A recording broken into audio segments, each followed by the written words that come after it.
샤나메인데 저번 주 주제를 보니까 길가메시더라고요.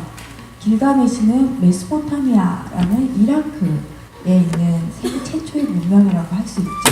거기에 신화라면 오늘의 이 신화는 이라크 바로 옆에 이란이 페르시아입니다.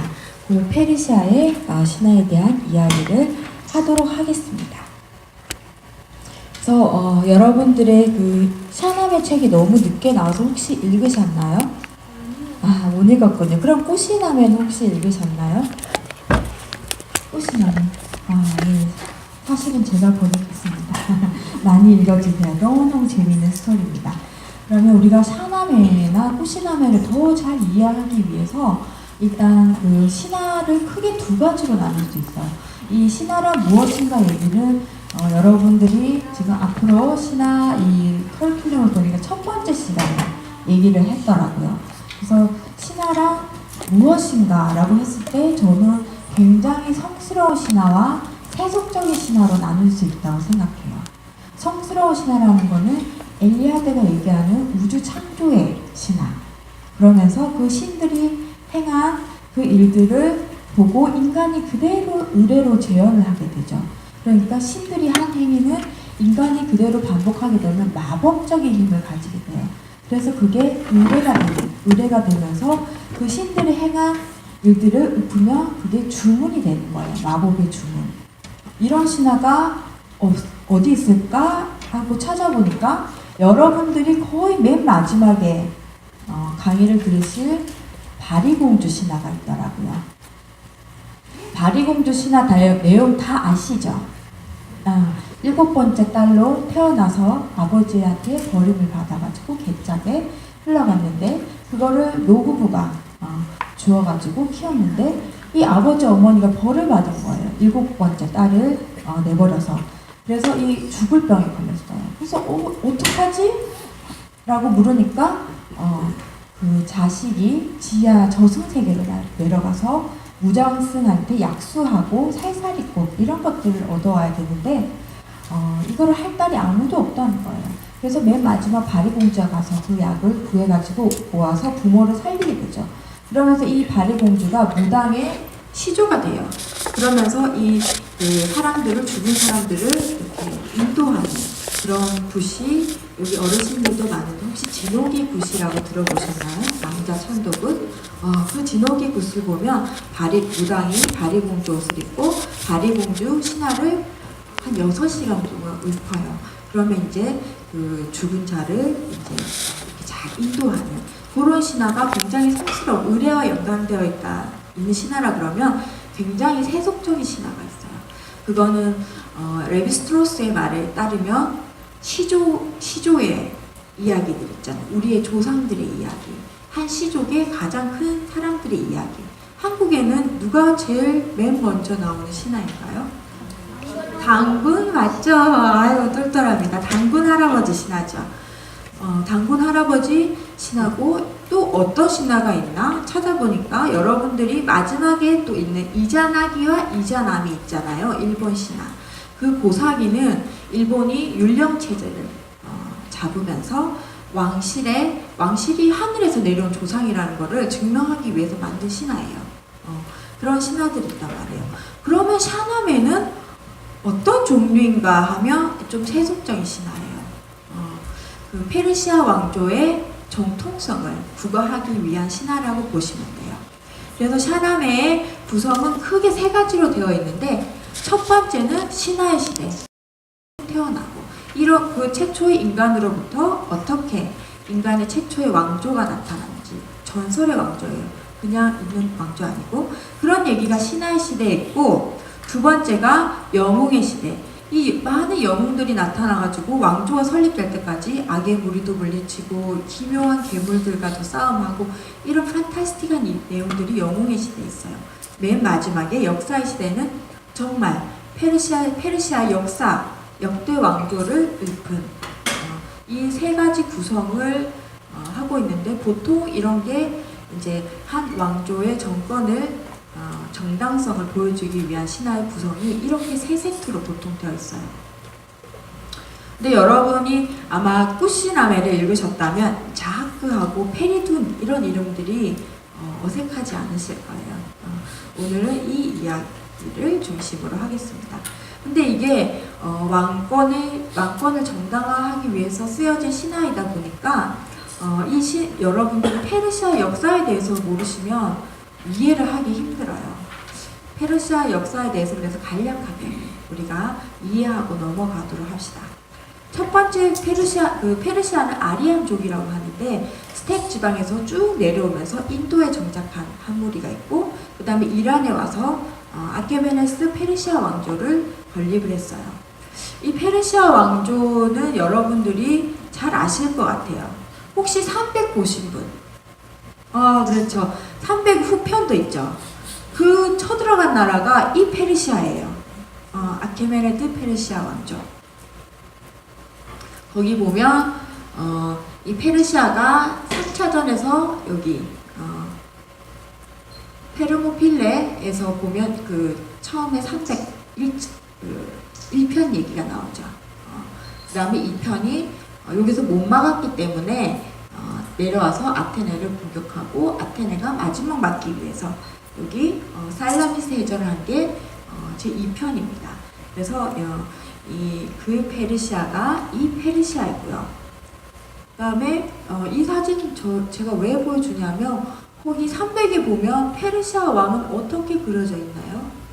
굉장히 괴물이고 얼굴이 블랙이고 막 온몸에 피어싱을 하고 굉장히 망측한 그런 모습으로 그려져 있죠. 근데 사실 그렇지 않아. 이게 그리스로 쳐들어간 다리우스 왕인데 이렇게 보시면 굉장히 훈남이죠. 이란인들이 잘생겼어요. 얼굴 피부색도 하얗고 서양인처럼 옷도 이렇게 별반 다르지 않고 그리고 우리가 꾸시남에 나오는 아비티 왕자가 아마 이런 모습이 아니었을까라는 이런 힌트를 드리기 위해서 제가 준비를 했습니다. 그 다음에 아케메네드 페르시아가 망한 다음에는 어떻게 망했냐면 알렉산더가 쳐들어왔어요. 알렉산더 대왕이. 그래서 그 알렉산더의 부하가 통치했던 셀레우코스 왕조가 길지 않았어요. 그 다음에는 파르티아 왕조, 그 다음에는 사산족 페르시아. 그래서 페르시아가 두 개예요. 기원 전 페르시아와 기원 후 페르시아인데 우리가 후시남에 나오는 그 페르시아의 마지막 왕자는 이 사산족 페르시아의 왕자를 얘기를 합니다. 영토가 여기가 카스피해인데 여기가 지금 지역이 이란이고 이라크고 아프가니스탄이고 투르크메니스탄이고 이래요. 지금 카스피해 밑에 그리고 여기가 수도 페르세폴리스입니다. 근데 우리가 그 중동 하면 생각나는 게 모스크, 이슬람. 그러면 그 우리가 천일야 이런 거 많이 보잖아요. 이게 이슬람인가? 페르시아인가? 잘 구분이 안 가죠. 이슬람인 것 같기도 하고 아닌 것 같기도 하고 전혀 틀립니다. 그래서 이 아케메네드 페르시아부터 이 주된 종교는 조로아스트교였어요. 조로아스트교. 조로아스트교는 이란 북동부의 기원전 2000년경, 그러니까 2000년보다 훨씬 더 뒤에일 수도 있고 앞일 수도 있는데 보통 1700년 정도로 가요. 그때 생겨난 조이고 조로아스터가 이 교를 창실했기 때문에 조로아스터교라고 합니다. 그래서 아케메네스 왕조 시대에 여기 보시면 여기서부터 쭉 해서 이제 조로아스터교가 밑으로 퍼지기 시작했어요. 퍼지기 시작해서 사산족 페르시아 왕조가 되면 조로아스터교가 국교가 돼서 다른 교들은 이제 배척을 하게 됩니다.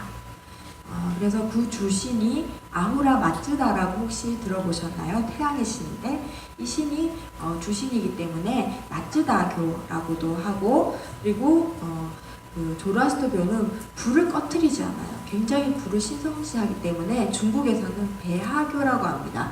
이 불을 숭상하는 교라고 해서 배하교라고 아마 들어보셨을 거예요. 그래서 조로아스터교는 배하교라고도 부릅니다. 근데 이 조로아스터교를 왜 얘기를 하냐면 그 경전이 중요하기 때문에 이 아베스타가 샤나메의 기본 토대예요. 신화를 재구성하는데 기본 토대 역할을 했어요. 이 아베스테는 제가 아까 얘기했죠. 스텝 지방에서 아리안 쪽이 같이 내려오면서 인도에 한 무리가 정착하고 이란에 한 무리가 정착했기 때문에 인도에는 베다라는 큰 경전이 있죠.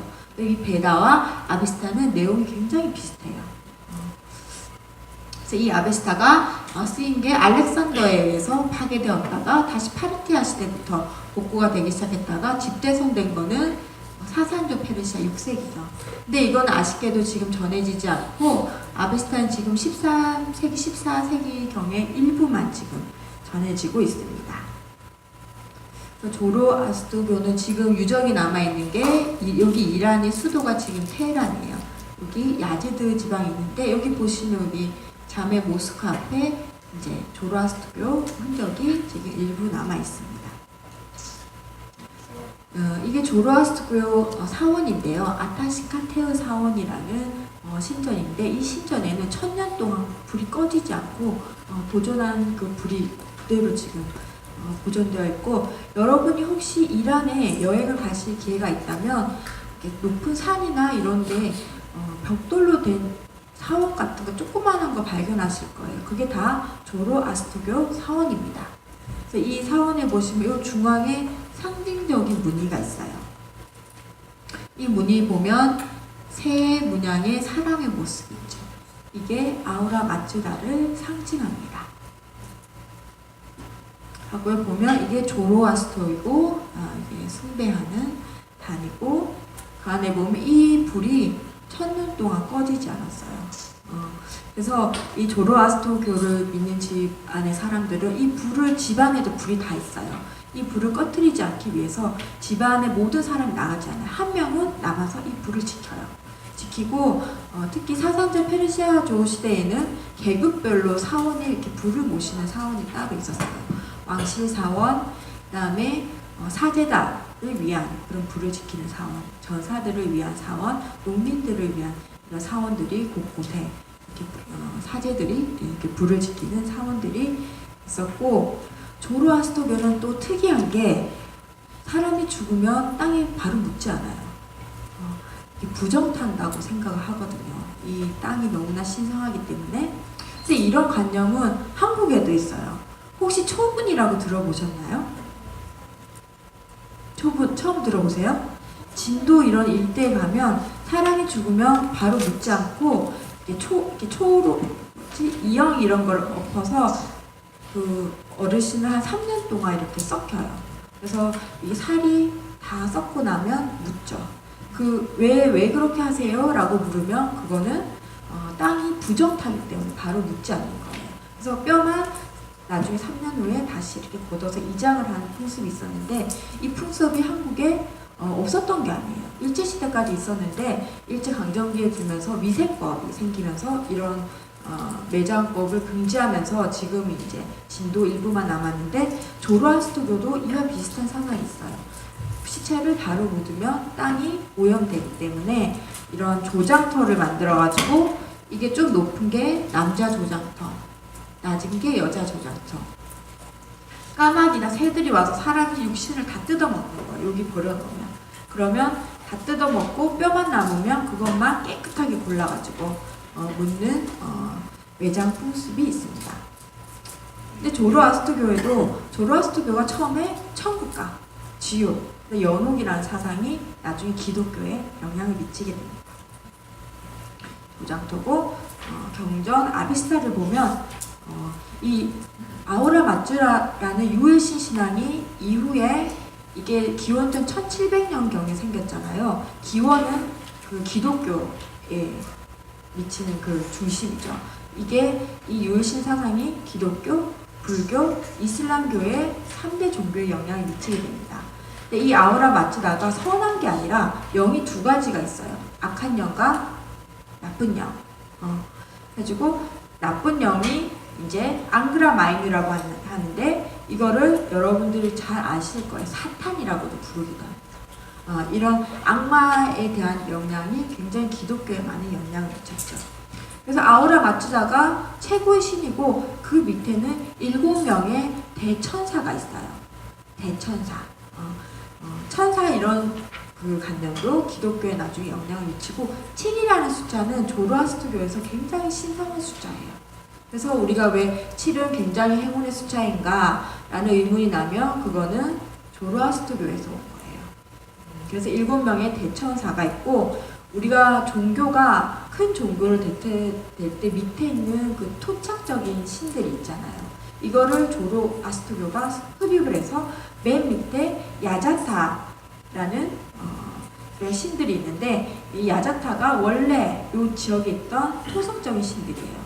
그래서 아우라 마츠다가 하고자 하는 일을 그 밑에 있는 7명의 대천사들이 도와주고 이 대천사와 아우라 마츠다를 돕는 역할을 하는 신이 야자타예요. 이런 신령계로 구성되어 있고 또 이게 여러분들이 대천사에서 미스라라는 신은 베다에도 나오고 아마 여러분 아실 거예요. 이 미스라라는 신은 아비스타 경전에 따르면 이런 신성한 땅에서 눈이 1000개예요. 계약의 신인데 사람이 이 계약을 어기나 안 어기나 이렇게 감시를 하는 거예요. 근데 여기 불교 믿으시는 분 아마 계실지 모르겠지만 천수 가는 보살 아시죠? 1000개, 손이 1000개인데 손에 이렇게 눈이 있잖아요. 여기 이 신한테 와서 전이 된 거예요. 이렇게 불교에도 많은 영향을 미쳤습니다. 그럼 이 아비스타에 나오는 천지창조의 신화를 잠깐 살펴보면 왜냐하면 이 신화 시대에 있는 그 내용은 아비스타에 있는 내용을 그대로 다 비슷한 거예요. 샤나메에서. 그래서 보면 최초의 하늘은 수정으로 만들어진 속이 빈 둥근 껍질로서 땅 위와 밑을 모두 지나가는 것으로 묘사되었다. 나중에 하늘은 금속으로 만들어진 것으로 생각되었다. 그래서 이게 하늘을 나타내는 쟁물은 거울로 있어요. 조로아스터교에서. 그리고 하늘에 이어서 바다가 생성되고 바다 다음에 땅이 생기고 땅 다음에 식물이 생기고 식물 다음에 동물이 생기고 그 다음에 6번째로 인간이 태어나요. 인간이 태어난 다음에 불이 태어나서 불이 굉장히 신성한 걸 알 수 있습니다. 이것도 7개가 창조가 되잖아요. 숫자 7이 굉장히 중요해요. 그래서 천지창조 때 마츠다는 6번째로 몸은 흙으로 정액은 불로 인류 최초의 선적 카유바르스를 만들었다. 그래서 이 조로아스터교를 보면 제4기까지가 있는데 이 3기의 4000년기에 악신 아할리만이 쳐들어오게 돼요. 강명계 카유바르스가 살고 있는 이 땅으로 쳐들어와서 이 바람에 카유바르스가 죽게 되고 그래서 이 카유바르스가 죽은 다음에 이 정액이 태양의 빛에 의해서 정화되어서 보존되어 있다가 이 땅에서 다시 태어나서 사람들이 생기기 시작해요.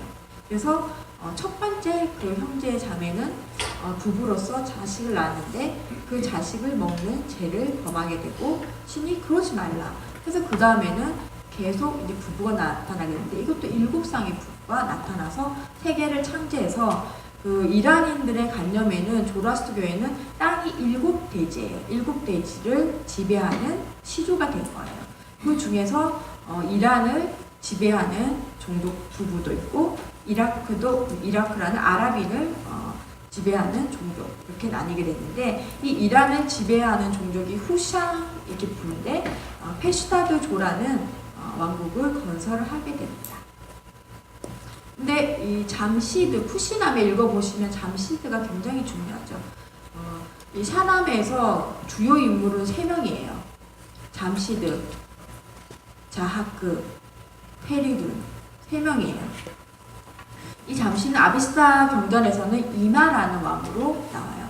아까 이란인의 7대지의 조상들 중에서 이란인의 조상이 후샹인데 그 후샹이 세운 왕조가 페슈타드조라고 하는데 그 조에서 가장 훌륭한 왕이에요. 잠시드가. 그래서 이 잠시드의 치세는 자매 천년기라고 부릅니다. 황금의 시대를 구축했어요. 이 잠시드가. 그래서 이 왕국에는 추위도 없고 더위도 없고 사람들이 죽지도 않고 병도 없고 이렇게 행복하게 살았어요. 땅도 풍족하고 그래서 땅이 부족하면 잠시드가 지팡이로 탁 땅을 내리치면 땅이 점점 넓어지고 이렇게 행복한 시대에 살고 있었는데 잠시드가 그만 소의 고기를 사람들한테 먹이고 거짓말을 하고 그렇게 함으로써 신으로부터 받은 강명, 은총이 사라지게 돼요. 그러면서 굉장히 약화되면서 그 약한 틈을 노려서 선한 세계의 악한의 힘, 자아크가 쳐들어와서 악한 세계의 청기가 이어지는 스토리가 아비스타인데, 아비스타에서 또 재밌는 게 이 홍수 신화가 나와요. 그리스도교의 홍수 신화는 노아의 방주에서 모든 생물과 식물의 씨를 구하죠. 근데 여기서 잠시드는 동굴을 봤어요. 그 동굴 안에 씨와 모든 종자들을 보존해서 지켜내서 다시 재번식시켰다라는 이야기가, 똑같은 홍수 이야기가 나오고 있는데, 아비스타가 먼저이기 때문에 아마 이게 이후에 기독교에 영향을 미쳤을 거라는 생각이 듭니다. 그래서 그리고 잠시드 왕이 또 유명한 거는 아까 나온 아케메네드 페르시아의 궁이라든지 도시를 처음 만든 왕으로 유명해요. 그래서 이란에 있는 페르세폴리스 이 도시를 잠시드, 타르테 잠시드라고도 불러요. 왜냐하면 잠시드의 이름을 따서 이분이 처음으로 이 도시를 만드셨기 때문에. 그래서 잠시 페르세폴리스를 보면 복원한 모습은 이렇고요. 아마 이거 유물에서 많이 보셨을 거예요. 스핑크스 같은 이집트 스핑크스 같은 이렇게 벽사 기능한 게 양 사이드에 서 있고, 그다음에 이 왕국의 문을 통과해야지만 페르세폴리스로 들어갈 수 있어요. 여기 왕국의 문 전시하면 가장 기본적으로 쓰는 문이에요. 이렇게 생겼고요. 그다음에 페르시아 왕국이 다리우스 왕국인데 보면 밑에 전사들 굉장히 구조를 잘했죠. 이 왕궁과 도시를 세운 게 잠시드 왕입니다. 그 다음에 아비스타의 경전에 따르면 뱅왕 조하크는 사람이 아니에요. 사람이 아니고 용으로 나와요. 다하카라는 용으로 나와요. 용으로 나왔는데 3개의 머리, 3개의 입, 6개의 눈, 1000가지의 기술을 가진 괴물로 악신 아할리만이 만든 최고로 못된 그런 창조물이에요. 이 창조물이 이제 아까 잠시드가 있던 선정의 천년기가 지나고 공포의 천년기를 이 조하크가 지배하게 된 거예요. 그 지배한 거를 처부 쓰는 게 잠시드의 자손 페리둔이에요. 페리둔이 와서 이 용과 막 싸워서 용을 찔러서 죽이진 않고 다하반드 밑에 동굴에 이렇게 묻어버려요. 그 이야기가 가장 큰 모티브예요. 그러니까 이 아베스타에 나오는 잠시드와 조하크와 페리둔의 얘기는 선과 악의 대결이에요. 그렇죠.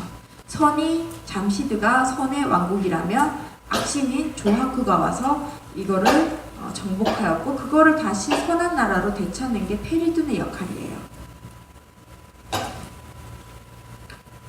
그런데 이 이야기가 샤나메에 오면 모티브가 바뀌게 돼요. 왜 바뀌게 될까는 또 페르시아 역사를 봐야 돼요. 이슬람이 태동하기 시작했어요. 사산조 페르시아 말기에. 이슬람은 여러분이 다 아시다시피 무하마드가 창시를 했죠. 무하마드는 메카의 명문 쿠레이시 가문에서 출생을 했고 돈 많은 가부와 결혼을 했어요. 돈이 너무 많으니까 시간이 많을 거예요. 그래서 명상을 많이 했어요. 명상을 많이 하다 보니까 나이 40에 깨달음을 얻었어요. 깨달음을 얻어서 610년에 하느님 알라로부터 첫 계시를 받아가지고 우상숭배 탑과 평등과 평화를 강조하는 범세계적인 이슬람교를 창시하게 됩니다. 그래서 이 무하마드와 그 추종자는 처음에 메카를 떠나서 메디나로 옮기죠. 이 메디나로 옮기면서 한 손에 칼을, 한 손에 경전을, 우리 교과서에 다 배웠죠. 전파를 하러 쭉 이제 뻗어나가기 시작해요. 여기 보면 여기가 아라비아 반도고요. 여기가 이제 아프리카 대륙, 여기 흑해. 아까 여기가 카스피해고 여기가 이란입니다. 여기가 페르시아 왕국이죠. 페르시아 왕국인데 여기 메카에서 메디나로 옮기면서 이제 선교를 하러 이쪽으로 페르시아로 뻗어나가고 또 다른 방향은 이집트로 뻗어나가서 점령을 하게 됩니다. 그래서 이제 페르시아가 위기에 처한 거예요. 이 이슬람교 때문에. 그래서 하나 더 덧붙이자면 페르시아를 멸망시키고 이 이슬람이 쭉 뻗어나오죠. 사마리칸트, 그 다음에 타슈켄트. 타슈켄트는 어떤 곳인가요? 여러분 고선지 아세요? 우리 다큐멘터리에 본 적이 있죠. 그 고선지가 당나라 장군이었죠. 당나라가 이 이슬람 세력을 맡는 마지노선이 타슈켄트였어요. 그래서 이 타슈켄트에서 당나라의 고선지 장군과 아랍 세력이 싸운 곳이 이 탈라스 전투가 여기 타슈켄트, 이 지역이에요. 그래서 무하마드가 죽으면서 정통 칼리파 시대가 열리게 됩니다. 첫 번째 이 칼리파는 이제 무하마드를 대신해서 이 아랍 세계를 다스리는 일종의 왕인데요. 굉장히 민주주의 방식으로 선출해서 뽑습니다. 첫 번째가 아부 바크르 시대, 두 번째가 우마르 시대, 세 번째가 오스만인데 제일 기간이 644년부터 656년까지 이 시대가 되면 페르시아가 군사력을 완전히 잃습니다. 아랍한테 공격을 당해가지고. 그리고 알리 이 시대가 오면 페르시아가 공식적으로 멸망을 해요. 나라를 잃고 야제데게르드 3세가 가족들을 이끌고 도망을 다니는 시대가 열립니다. 그런데 여기서 또 팁을 하나 드리자면, 여러분 뉴스에 보면 순니, 시아 맨날 싸우죠. 왜 싸울까요? 이때 갈린 거예요. 알리가 정통 칼리파로 올랐는데 시리아 총독 무야위야가 아니야, 이럴 순 없어. 내가 칼리파 할 거야 하면서 알리를 암살을 하고 새로운 나라를 세웁니다. 우야미야 왕조인데 이 우야미야 왕조를 따르는 것이 수니파예요. 칼리파를 인정하고. 아니야, 정통 칼리파는 여기 알리의 자손밖에 안 돼 라는 게 시아파예요. 그래서 아직까지 둘이서 싸우고 있어요. 요때에 갈릴 거예요. 그러면서 아까 얘기했죠. 여기는 원래 어떤 조로아스터교 사원이 있고 조로아스터교를 믿는 지역인데 이슬람교가 쭉쭉 뻗어나가다 보니까 사마르칸트, 타슈켄트까지 이 지역 전부 다 이슬람화돼요. 그래서 제가 여행한 모스크를 보여주면 이란, 야즈드의 강점의 모스크, 에스파하는 중남부에 있어요. 이 지역도 다 모스크가 들어서고, 사마르칸트는 초원길에 비단길이 굉장히 중요한 길목이죠. 이런 지역도 다 이슬람이 뻗어나가고 마지노선 타슈켄트까지 다 이슬람 사원이 들어섭니다. 지금 맨 마지막 한계선이 있는 게 중국의 신장 위구르 지역 들어보셨죠? 그 지역이 이제 마지막 이슬람의 경계입니다. 그럼 샤나메란 무엇인가? 라고 했을 때 이제 좀 맥락이 이해 가시죠? 원래 여기는 조로아스터교가 있던 곳이었고, 그 다음에 이란인들이 페르시아라는 나라의 정통성이 있었는데 이거를 타 민족인 아랍 민족한테 정복을 당했단 말이에요. 그래서 이 지식인들의 입장에서 보니까 우리나라가 망하고 나서 사람 팔라비어라고 그래요. 페르시아어를. 이 팔라비어를 쓰는 사람들이 점점 사라지고 조로아스터교를 믿는 사람들이 사라지고 이슬람교로 개종을 하고 이런 사태가 일어난단 말이에요. 그러면서 개종을 하지 않으면 또 정치로 입문할 수 없고, 이렇게 사람들이 민족적인 정체성을 잃어가는 게 굉장히 안타까워했어요. 페르도시가. 그래서 페르도시는 어떻게 구조를 바꿨냐면, 그 악의 무리 자하크와 선의 상징인 잠시드의 대결이 아니라 악의 무리를 아랍 왕으로 설정을 해요.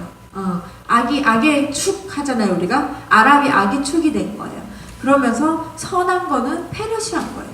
그래서 이 페르시아의 왕손이 다시 이걸 뒤집고 페르시아가 아랍을 뒤집고 페르시아 나라를 다시 건설한 이야기로 바꿔버린단 말이에요. 그 이야기를.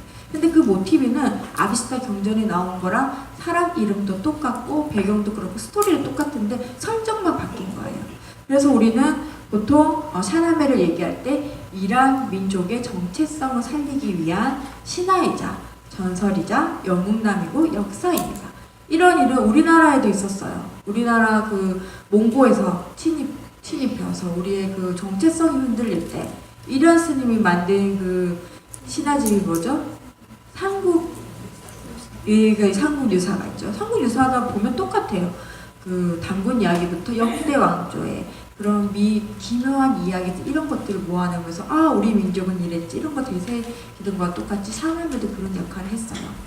그래서 아랍인들의 정복과 이슬람의 포교로 자칫 말살돼 버릴 그런 민족적인 정체성을 부활시키기 위해서 200년 넘게 잊혀져 가던 그런 페르시아의 간습도 그 샤나메에 담아내고, 특히 무엇보다 중요한 게 팔라비어로 썼어요. 페르시아어로 이 샤나메를 다시 쓰면서 이 팔라비어를 쓰는 그 문예가 다시 쫙 부흥을 하기 시작했단 말이에요. 그런 계기를 만들어준 굉장히 중요한 작품입니다. 그래서 이 페르도우시가 샤나메를 처음 쓰기 시작한 건 아니고 시인 다기기라는 분이 샤나메의 집필을 시작했는데 이분이 집필을 하다가 하인한테 살해를 당하게 됐어요. 그래서 이분이 쓴 거는 한 1000구절 정도이고 그 나머지를 5만 구절을 이제 페르도우시가 더해서 완성을 해서 60개의 이야기가 990장에 걸쳐서 6만 구절의 시로 구성되어 있습니다. 그럼 샤나메의 신화시대의 잠시드는 어떻게 표현되어 있는가? 그냥 유명한 왕이에요. 페르시아의 유명한 왕으로 나타나고 있고, 또 여기서 굉장히 중요한 게 아비스타 경전은 나와 있지 않지만 신의 영광으로 잠시드가 왕자에 오르면서 노우루즈 축제가 도입되었다라는 게 샤나메에만 있어요.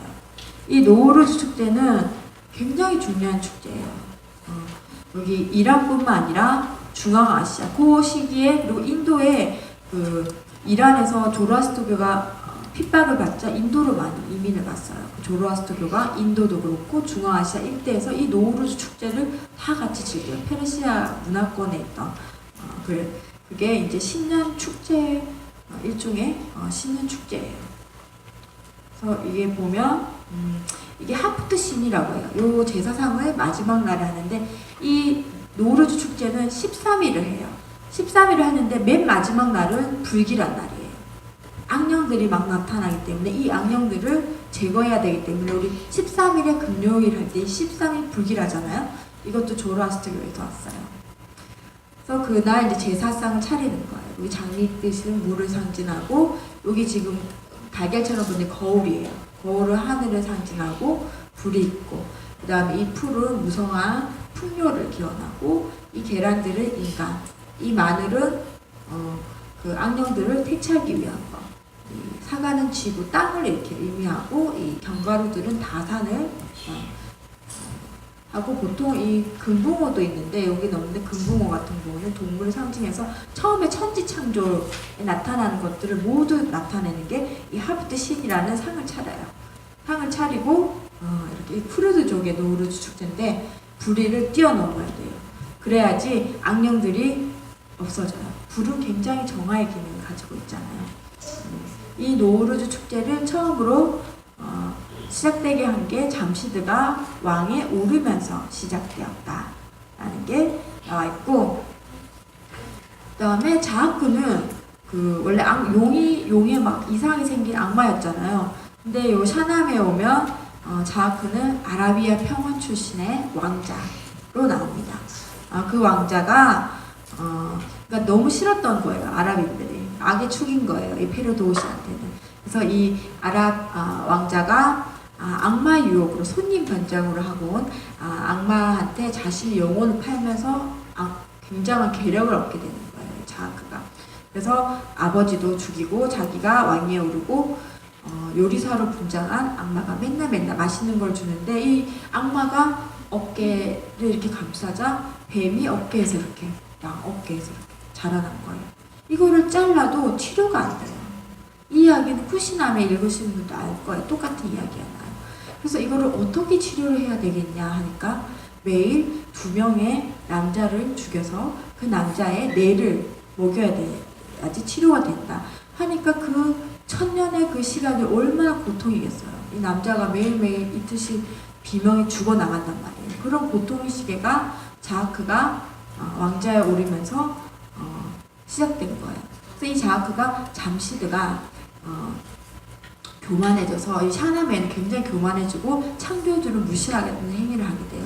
그러면서 신의 영광이 날아가면서 잠시도 치세가 약하게 되자 아람에 있던 이 자하크가 이란으로 쳐들어가가지고 이란을 정복하게 되면서 그 악의 천년이 시작되는 거예요. 그래서 잠시드 왕의 여동생들을 납치해서 후궁으로 들이고 매일 밤 남자 2명을 죽이고 그리고 폭정을 하기 시작하는 거예요. 근데 이 자하크가 40년 정도 남았을 때 천년의 치세에서 어느 날 꿈을 꿨어요. 꿈을 꿨는데 페리돈이라는 이름을 가진 청년이 나타나가지고 자신을 죽일 거라는 말이에요. 그래서 이 페리돈이라는 이름을 가진 남자는 다 죽이라고 이제 다 찾아 나서요.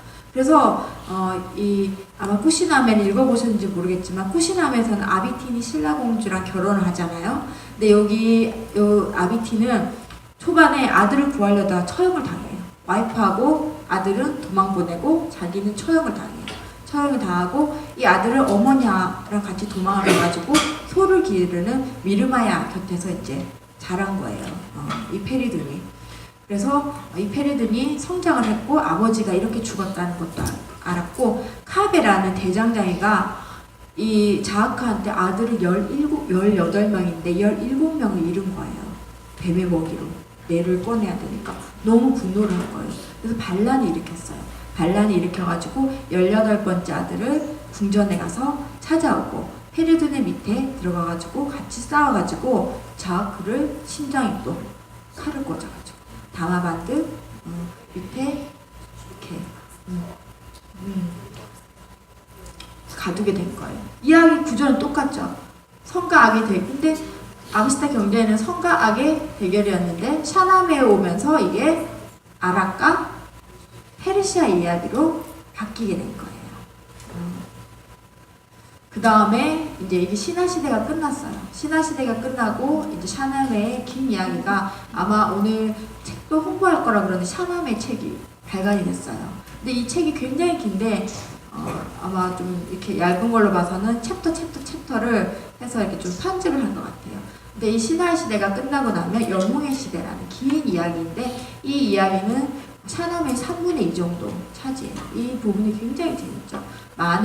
이란에 있는 많은 영웅들이 나타나서 왕조를 건립할 때까지 활약하는 그런 내용들이 나오고 굉장히 재미있어요.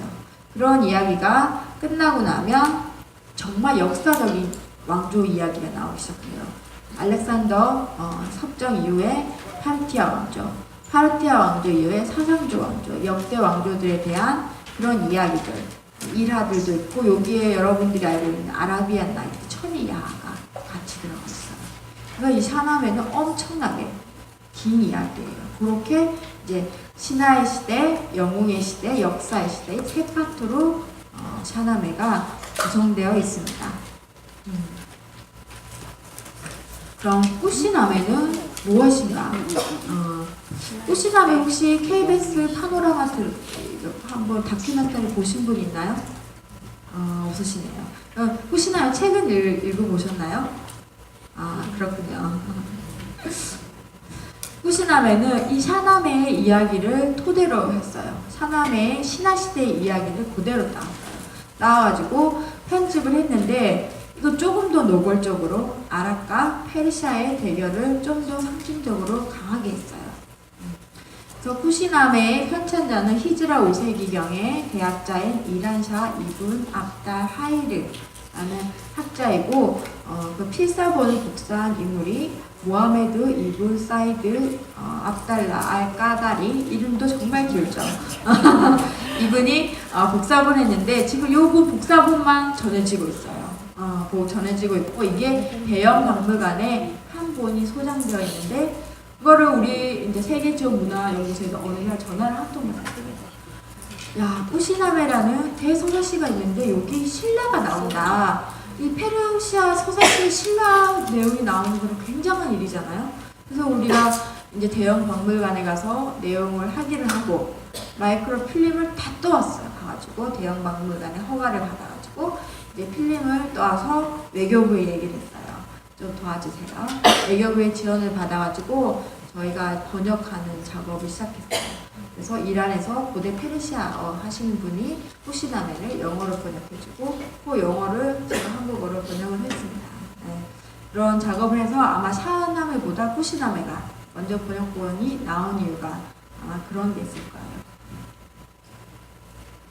여기 이제 쿠시나메 필사본 삽카가 딱 2개가 있는데 거기에 한 장이에요. 여기 아까 얘기한 다마반드 그 자하크 가둔 그 반드 있잖아요. 그리고 미스라신 눈 1000개 있는 그 신이 사는 다마반드에 있는 그 전사를 그린 사파입니다.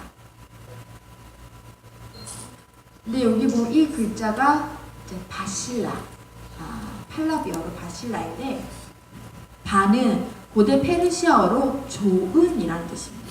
조은, 신라, 바실라 하면. 그리고 신라 관련 부분 내용이 이제 샤나메에서 더 더해졌기 때문에 얘기를 하면 잠시들은 그래도 페르시아의 신하의 왕조로 나오잖아요. 샤나메에서는. 근데 쿠시나메에서는 아니에요. 그 페르시아가 멸망하고 왕족들이 당나라로 도망을 가게 돼요.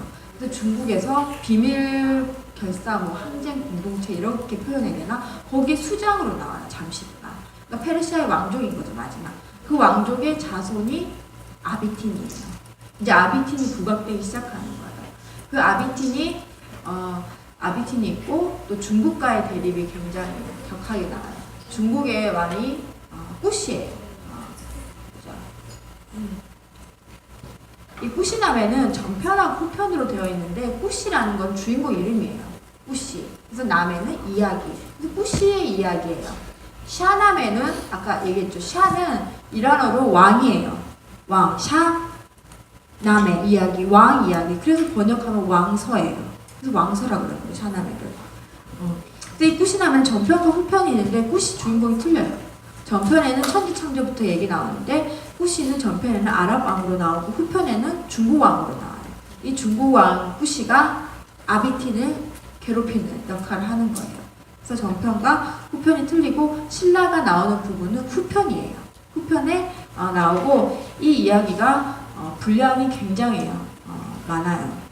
그래서 저희가 이제 번역을 할 때 이게 너무나 방대하기 때문에 전편은 생략하고 후편에서도 아비틴이 나오는 구절부터 저희가 번역을 해가지고 아마 읽으시면 이거를 강의를 듣고 읽으시면 이해가 갈 거예요. 그 부분부터 번역을 해서 페리든이 되찾는 부분까지 그렇게 저희는 편집을 했습니다. 책을.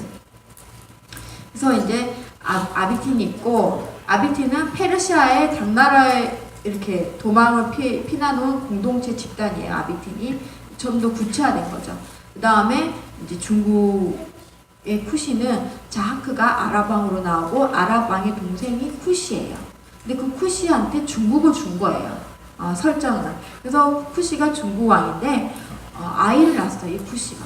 근데 그 아이가 코끼리 이빨처럼 너무 이렇게 막 이가 이렇게 튀어나오고 너무 흉측하게 생긴 거예요. 인간의 모습이 아니에요.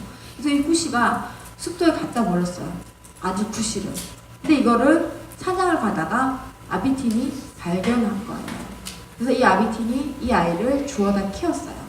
근데 우리 옛 속담에 그런 말이 있죠. 머리 검은 짐승은 거두는 것이 아니다. 그 말 그대로 이 중국왕 쿠시가 이 공동체를 공격을 하러 왔어요. 어느 날 완전 말살해버리려고 이란의 씨를 이제 뽑아버리려고 왔는데 아무리 봐도 저 아이는 내 아들인 것 같단 말이에요. 이빨도 막 코끼리 이빨처럼 이렇고 그래서 이 아이를 불러가지고 너는 내 아들이다. 그러니까 이 쿠시가 정말 아빠를 따라가는 거예요. 그래서 아빠를 따라가면서 자기를 키워준 그 은혜를 배반하고 이란 공동체를 쑥대밭으로 만들어요. 그러면서 이 공동체가 무너지면서 많은 사람이 죽고 그리고 이 쿠시가 굉장히 아들 쿠시가 지도적인 역할을 해서 지도자를 이룬 거잖아요. 그러면서 대부분 이렇게 잡혀가기도 하고 항복하기도 하고 나머지 무리가 이제 산속으로 도망을 갔어요. 그 이야기부터가 여러분이 만약에 쿠시나메를 번역본을 읽으신다면 그 이야기부터 시작되는 거예요. 산속에서 항쟁을 하는 그 부분부터 시작을 하게 돼요. 그러면서 어느 날 이 마친이라는 나라의 상인이 이 아비틴이 항쟁하고 있는 이 땅을 지나게 돼요. 그래서 이 상인들을 불러가지고 마친이라는 나라는 어떻냐 하니까 굉장히 좋은 나라라는 거예요. 그러면 그 왕은 어떻냐 하니까 굉장히 성군이라는 거예요. 그래서 이 마친이라는 나라에 망명을 요청하게 돼요. 근데 마친이라는 나라는 중국의 속국이기 때문에 이 중국 눈치가 보여서 안 되는 거예요. 후시의 눈치가 보여서. 그래서 안 돼서 이웃 나라인 신라를 소개를 해주게 됐어요. 신라의 테오르를 왕인 테오르를 소개를 해주겠다 해서 자기가 마친으로 아비틴을 불러와서 금은 보화를 주고 선물을 주고 배를 준비를 해서 신라로 가도록 도와주게 돼요. 그래서 이 아비틴이 신라로 가게 됐어요. 신라로 가니까 이 테오르가 굉장히 따뜻하게 영접을 해주는 거예요.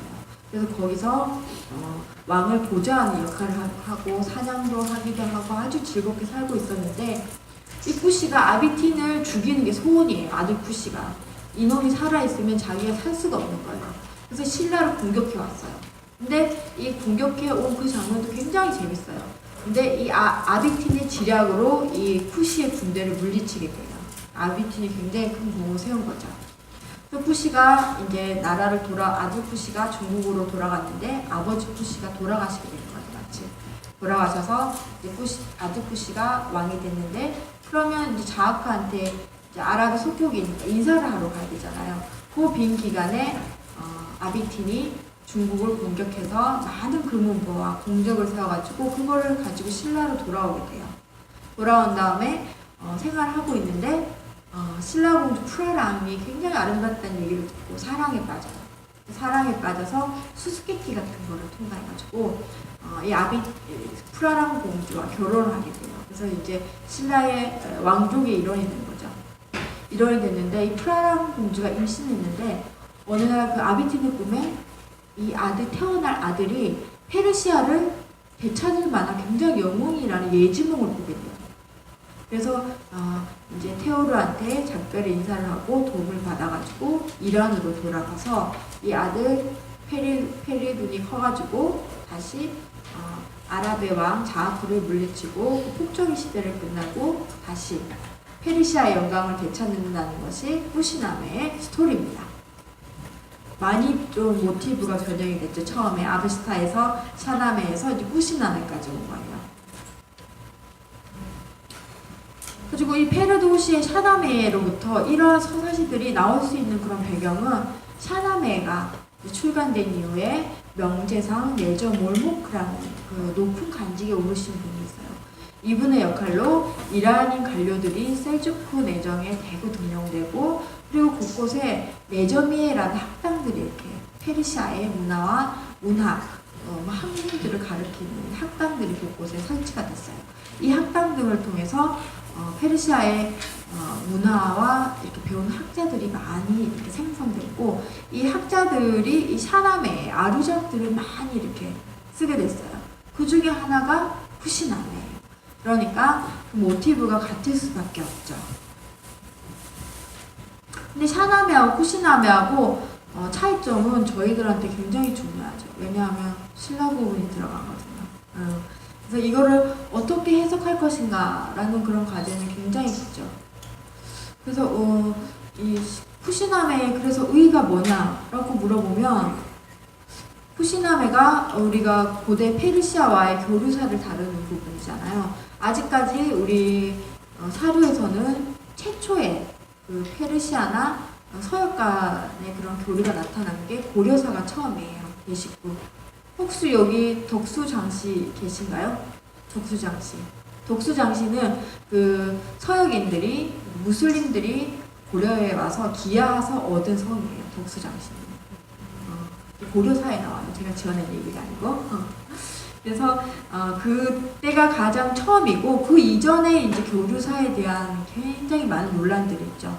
그 논란의 핵심에 있는 게 처형이죠. 처형의 그 탈 이런 거 보면 이목구비가 뚜렷하고 아마 서역인일 거다. 아니다 이런 학설들도 굉장히 분분하고 그리고 지금 서역 물품들이 신라의 보검 계림로에 있는 그 페르시아상 보검도 있고 그다음 옷 같은 거, 그다음에 은제 그릇, 그리고 계릉에 있는 무인상 이런 것도 있잖아요. 페르시아인이나 서양인들을 다루는 이런 것 때문에 아마 우리가 교류를 했을 것이다 라고 하지만 이게 물물만 교환한 건지 사람이 교환을 했는지는 저희가 알 수 없잖아요. 근데 이런 후시나메라는 이런 서사시가 발견되면서 서사시는 여기에 이야기지만 그 안에 역사적인 내용을 내포하고 있단 말이에요. 그런 걸 잘 연구하면 우리가 고대의 서역가의 이런 교류가 좀 더 앞당겨가지고 명확하게 나타낼 수 있는 그런 의미가 있어요. 그래서 연구할 가치가 있습니다. 그래서 이 신라 체류 부분이 굉장히 문제가 되는데 샤나메와 쿠시나메를 이렇게 비교를 해보면 페리둔의 아버지 아비틴이 샤나메에서는 초기에 처형이 돼요. 근데 반면에 후시남에서는 주요 사건을 이끌어 나가는 주인공이고 물론 신라 공주 프라랑과 결혼한 인물이죠. 이런 차이점이 있고 두 번째 차이점은 샤나메에서 아비틴의 부인 프라랑은 그냥 이름 없는 여인이에요. 그냥 아무런 그런 출신이나 이런 게 없이 투론의 여인으로 나오는데 후시남에서는 신라 공주 프라랑으로 나온다는 거죠. 그런 차이점이 있어요. 그래서 이 이야기를 읽어보시면 후시남에 신라가 섬나라로 표기가 돼 있어요. 이 배를 타고 섬으로 구성되어 있는 나라가 나타나는데 이 구절 때문에 일본에서 아니야 바신라는 이름만 신라지 일본이야 섬나라잖아 신라일 리가 없어. 왜냐하면 신라는 한 반도에 이렇게 붙어 있잖아요.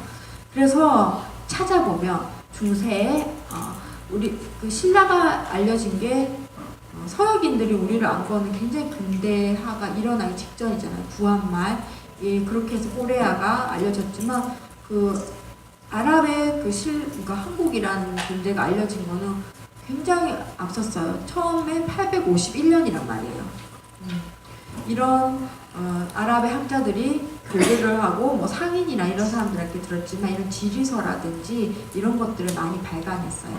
거기에 보면 851년에 슐라이만이 중국과 인도 소식이라는 책에 보면 신라 군도라고 신라를 섬으로 표기했어요.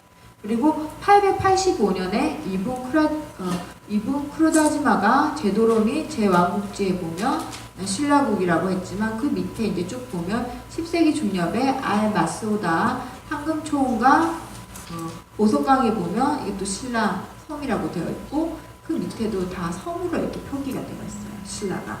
그래서 이 사람들이 생각하기에는 신라를 섬이라 생각했다는 거예요. 아랍인들이. 그리고 그 신라의 위치에 대해서 뭐라고 적어놨냐면 잘 안 보이시죠? 제가 읽어드릴게요. 중국의 바다 다음에는 신라 도서가 있다. 중국 다음에 섬이 있는 거예요. 신라라는 섬이 있는 거예요. 그래서 중국 다음에 바닷가에는 신라와 그의 섬들을 제외하고는 알려져 있거나 기술된 왕국이라고는 없다. 육지의 거주 지역의 동단은 중국과 신라국이 맨 끝이다. 뭐 일본이라는 건 아예 없는 거예요. 이 사람들이 생각을 할 때. 그 다음에 두 번째 이분 크루다지마가 쓴 제도로미 제왕국지에 보면 이 내용을 읽어보면 깐수의 맞은편 중국의 맨 끝에 신라라는 산이 많은 나라가 있다. 우리나라 산 정말 많죠. 그 나라는 영주국들로 갈라져 있다. 그곳에는 금이 풍부하다. 이 나라에 와서 영구 정착한 이슬람 교도들은 그곳에 여러 가지 이점 때문에 그렇게 하였다고 한다. 라고 되어 있고 그 밑에도 딱 보면 중국이라는 나라의 동단 끝에 있는 섬나라로 이렇게 신라를 표기했단 말이에요. 이게 이디리시가 쓴 천축 행당 갈망자의 산책이라는 책에 이제 삽입되어 있는 지도예요. 1154년에 되어 있고 이 지도 여기 하살표 보이죠? 뒤집어야 돼요. 이렇게 오른쪽으로 회전하며 이 대륙이 이쪽에 오겠죠. 이 대륙의 동쪽 밑에 끝에 있는 여기가 신라예요. 뒤집으면. 그래서 이 신라를 이렇게 중국의 밑에 섬나라로 이렇게 표기를 했습니다. 그렇다고 하면 그 꾸시남의 안에 있는 내용들을 보면 이게 이제 이 지리서들에 나타나 있는 게 확실히 신라라는 걸 알 수 있는데 여기 KN이라는 거는 꾸시남에 있는 구절의 넘버예요. 넘버인데 보면 2115원을 보면 각각의 도시에는 수천 개의 농장과 정원이 있습니다. 2259에 보면 궁 전체가 하늘색 배경에 금으로 장식되어 있었고 모든 의자에는 사파이어와 루비가 세공되어 있었다.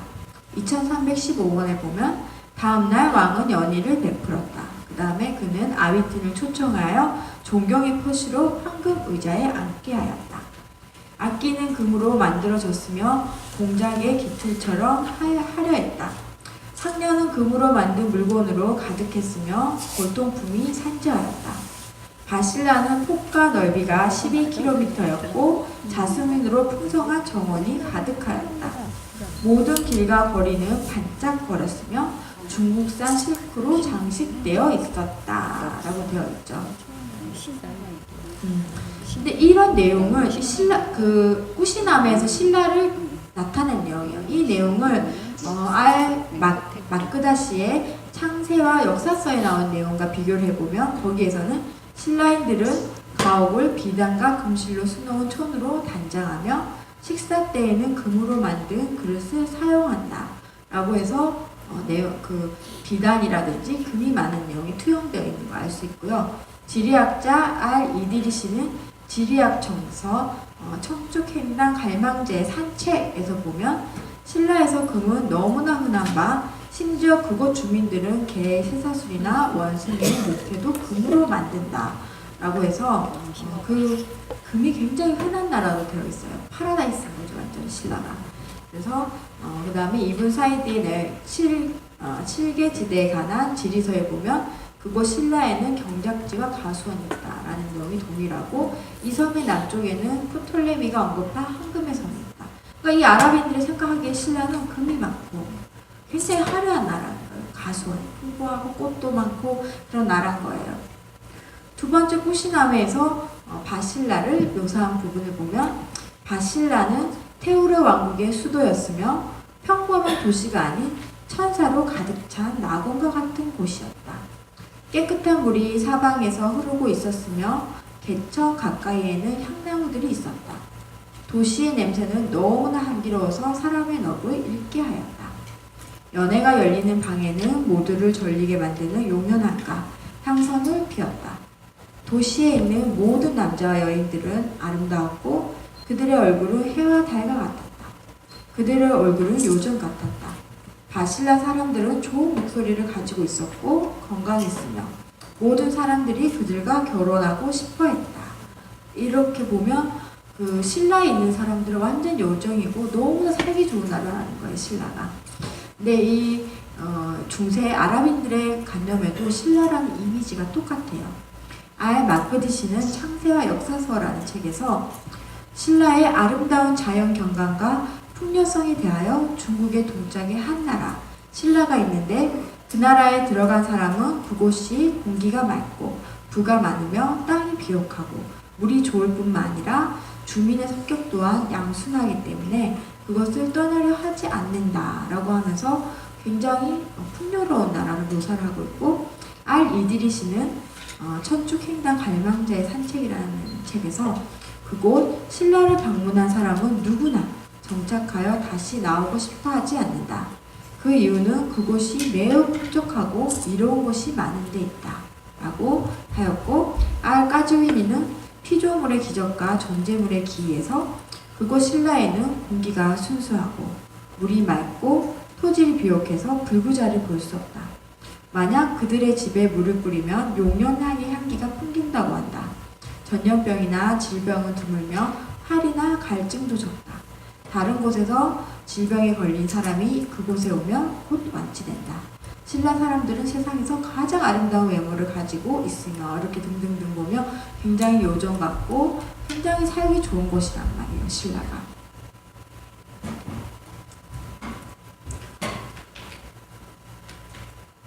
이런 것에서 보면 이 쿠시나무의 바실라가 일본이 아니라 신라인 것을 알 수 있습니다.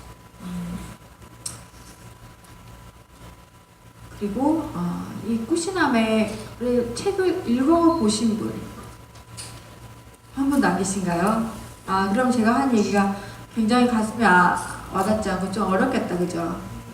그래서 제가 동영상을 사실 준비를 해왔어요. 그 KBS 파노라마에서 한 책을 제가 편집을 해왔는데 그걸 조금 보고 얘기를 할까요? 한 15분 정도 되는데. 예.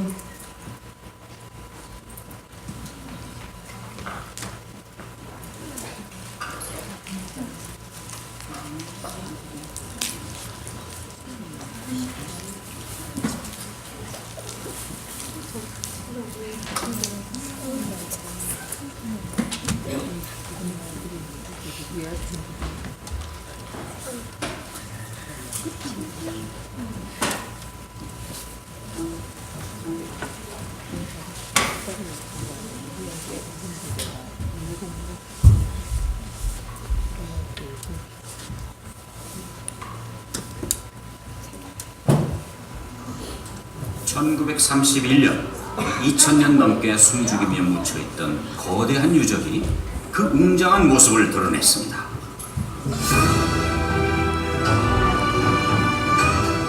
세계 최초로 제국을 세웠던 페르시아의 고도 페르세폴리스입니다. 왕중왕으로 불렸던 다리우스 대왕 시절 그리스와 세계 패권을 놓고 겨룰 정도로 막강한 힘을 지녔던 나라였습니다.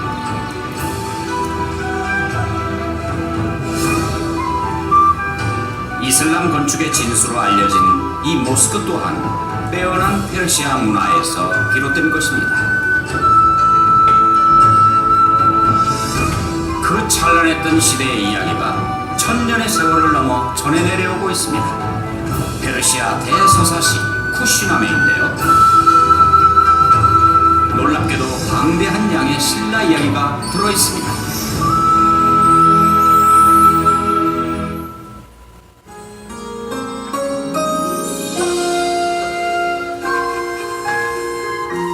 쿠시나메는 아랍의 공격으로 멸망한 페르시아의 왕자가 신라로 망명해 신라 공주와 결혼한다는 이야기입니다.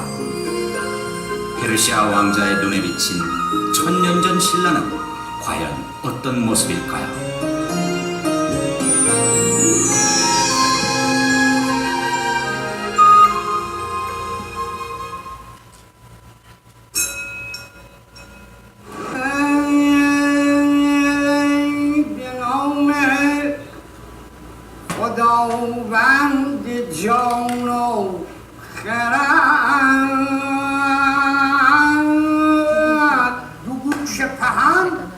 오늘 공연의 하이라이트로 전통 이야기꾼이 등장했습니다.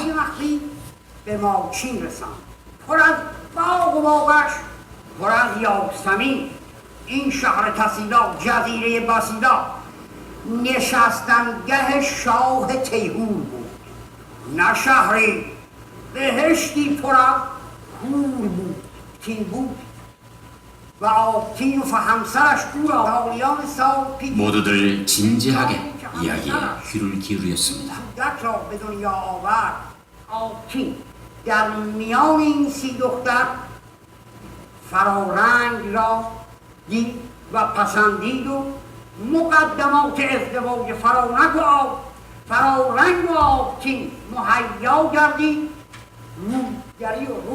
전통 이야기꾼은 다양한 몸짓을 곁들여 이야기를 재미있게 풀어나갔습니다.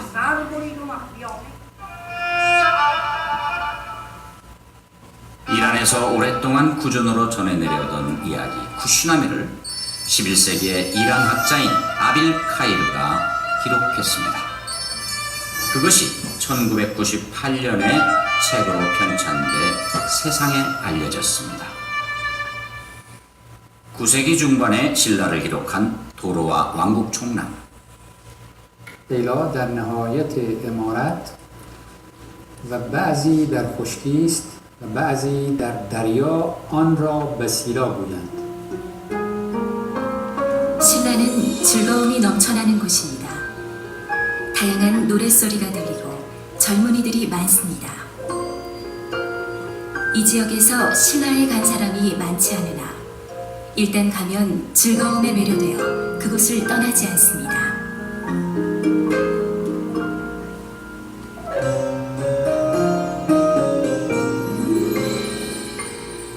이 책에는 신라에 대한 표기가 두 가지로 되어 있습니다. 하나는 신라,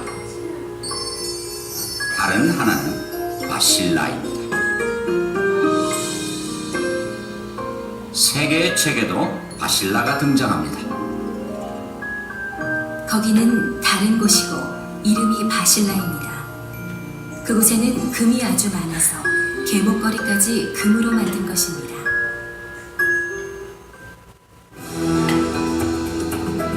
당대 최강의 전투력을 지녔던 페르시아에도 위기가 찾아옵니다.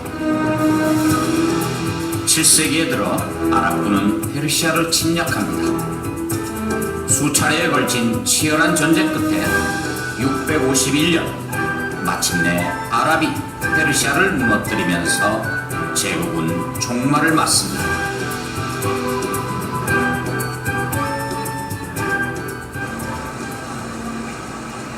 나라를 잃고 중국에 온 페르시아 왕자 압티는 또다시 미지의 나라로 떠나야만 했습니다.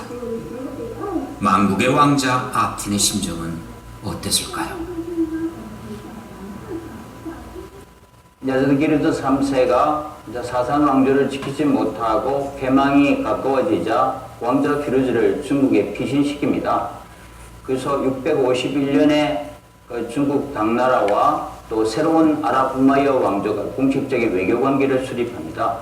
더 이상 적국의 왕실 가족을 보여줄 수 없었기 때문에 그러니까 중국 당나라가 피루즈 왕자 일행을 다른 곳으로 보내야 했는데 그 이후의 존재에 대해서는 역사에서는 이제 아무도 사료로 얘기해 주지는 않습니다.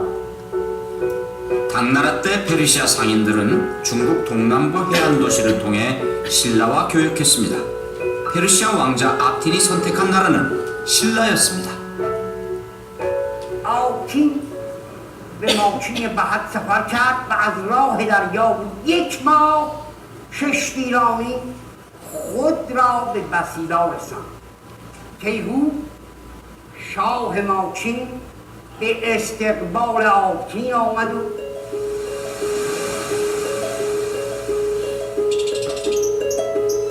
닷새째 신라에 도착했습니다. 이 세상 그 누구도 신라 같은 곳을 보지 못했습니다. 수많은 정원이 있고 정원마다 제스민으로 가득했습니다. 타이후르 왕이 사는 곳은 요정으로 가득 찬 천국이었습니다.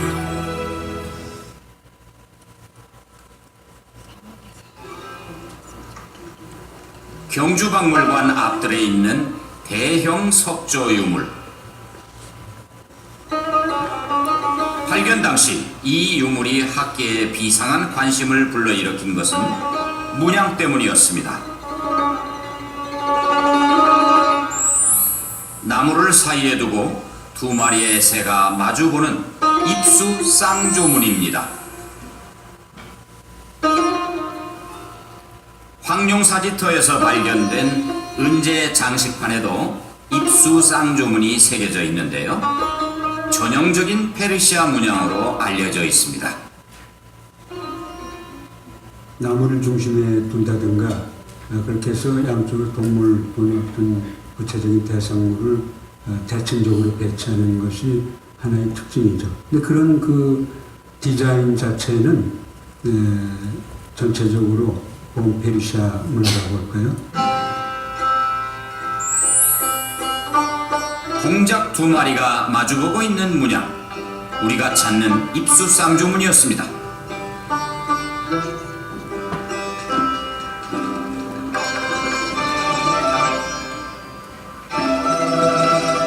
나무를 사이에 두고 2마리 새가 마주보는 문양은 이란 카펫에서 아주 많이 쓰이는 문양이었습니다.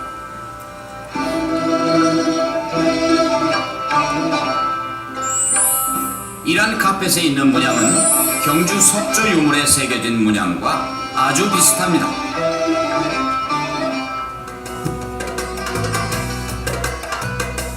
페르시아 문화가 실크로드를 따라 신라에 전해진 경로는 쿠시나메의 페르시아 왕자 압틴의 여정과 비슷한데요. اینها همه نشانه رد پا و تاثیر و ارتباط تاریخی و افسانه‌ای است که میان ایران و کره به خصوص از پایان دوره ساسانی برقرار میشه و ما از 1400 سال قبل این ارتباط خیلی نزدیکتر بین دو فرهنگ شاهد هستیم. 신라왕 타이후르는 나라를 잃고 오갈 데 없는 신세가 된 페르시아 왕자 아틴을 진심으로 환영했습니다.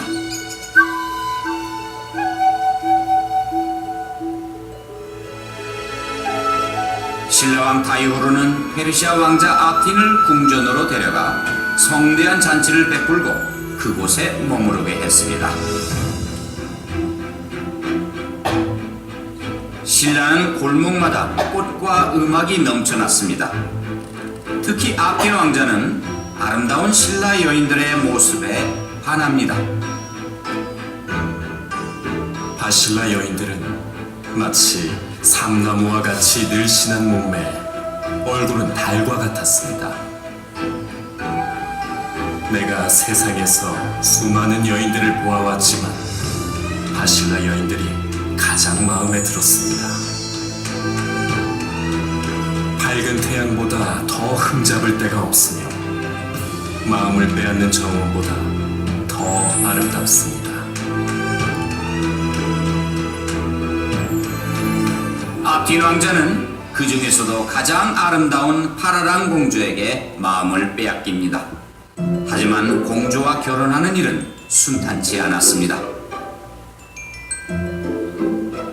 지체 높은 귀족들은 수치와 적개심 때문에 이방인 남자에게 딸을 주지 않았다. 이방인 남자의 마음은 항상 슬프고 우울하여 누구에게나 서러움을 당하게 된다.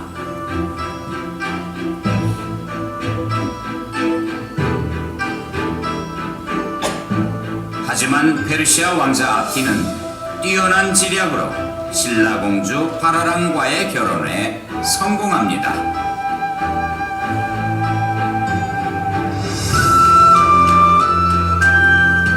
우여곡절 끝에 사랑을 이룬 페르시아 왕자와 신라 공주는 신라에서 행복한 결혼 생활을 합니다.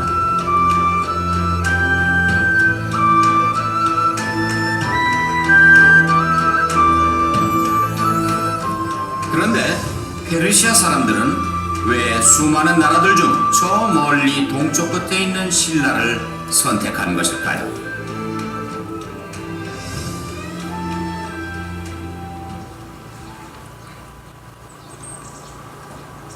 이란 고원의 촉박한 땅에 터전을 잡은 페르시아인들에게 신라는 모든 것이 풍족한 이상향 그 자체였습니다.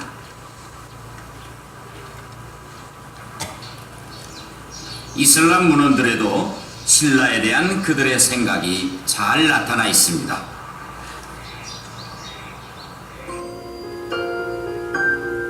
신라는 즐거움이 넘쳐나는 곳입니다. 다양한 노랫소리가 들리고 젊은이들이 많습니다. 신라에는 금이 아주 많아서 계목걸이까지 금으로 만든 것입니다. 신라에 가면 행복해서 아무도 그곳에서 나오고 싶어 하지 않습니다. 신라 공주 파라랑과 즐거운 나날을 보내던 페르시아 왕자 아틴은 나라를 되찾기 위해 이란행을 결정합니다. 신라 왕은 딸과의 이별을 슬퍼하며 노련한 항해사를 페르시아 왕자에게 붙여줍니다. فراوان بر این راه بیرون شده است همانا که 10 بار افزون شده است جز او کس نداند مر این راه را همون بهتوان برد مر شاه را. 페르시아 왕자 압디는 신라 왕 타이후르의 도움을 받아 배를 타고 페르시아로 돌아갑니다.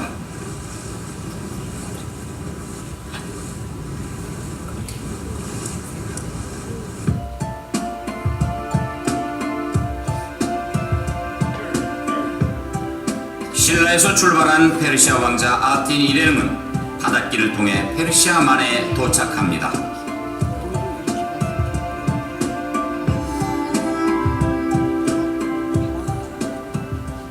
울산항을 출발해서 중국 양주나 항주로 갔다가 다시 이제 광주까지 이제 합류한다면 광주에서부터 페르시아만까지는 익숙한 항로가 알려져 있었기 때문에 광주에서 페르시아만까지 가는 루트를 통해서 이제 페르시아만에 도착했을 것이고, 그곳에서 육로를 따라서 이제 종착진 카스피해까지 간 걸로 한 14개월의 이제 여정이니까 그 당시 여정과 비교해 봐도 크게 어긋나지 않는 항로라고 생각이 됩니다.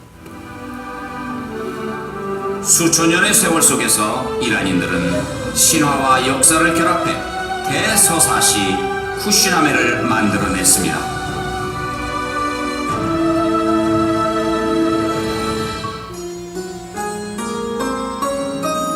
페르시아 대서사시 쿠시나메는 이란과 우리나라의 오랜 인연을 알려주는 귀중한 책입니다.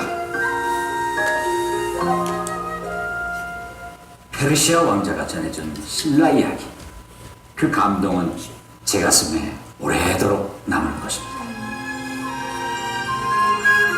이제 좀 이해가시나요? 스토리가?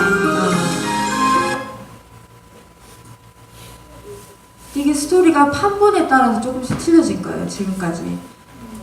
아비스타 경전에서는 선과 악의 싸움이었다면 샤남에서는 악의 축이 누구? 아라. 선한 축이 페르시아에서 싸움으로 변질됐죠.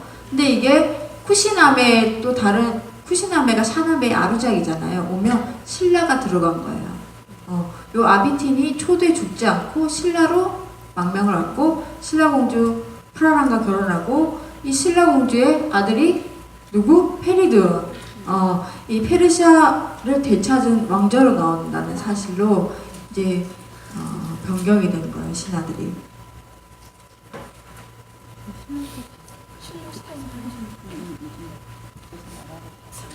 그러면서 이 쿠시나메에 오면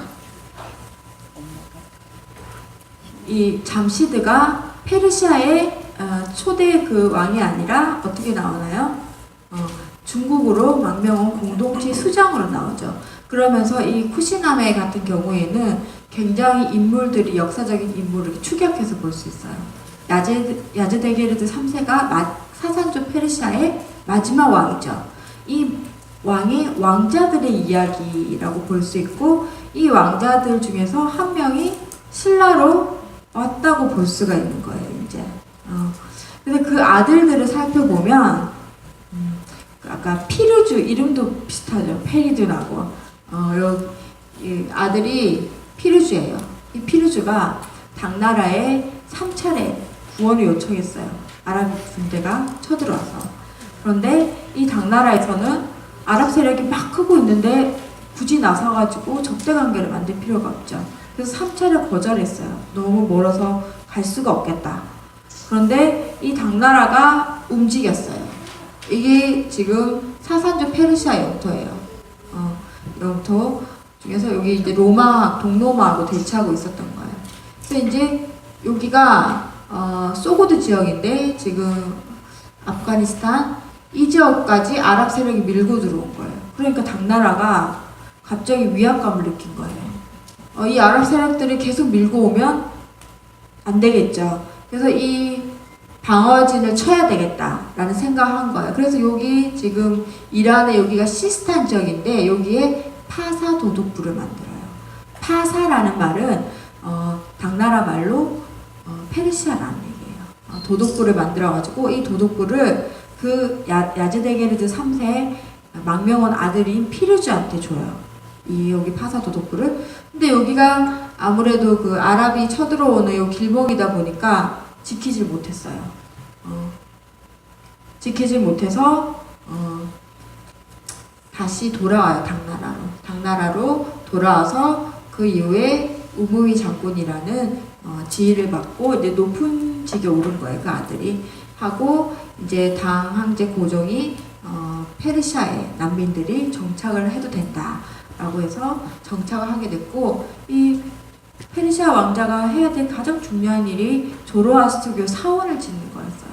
그래서 당나라 장원에 사원을 짓고 679년에 장안에서 객사를 하게 됩니다.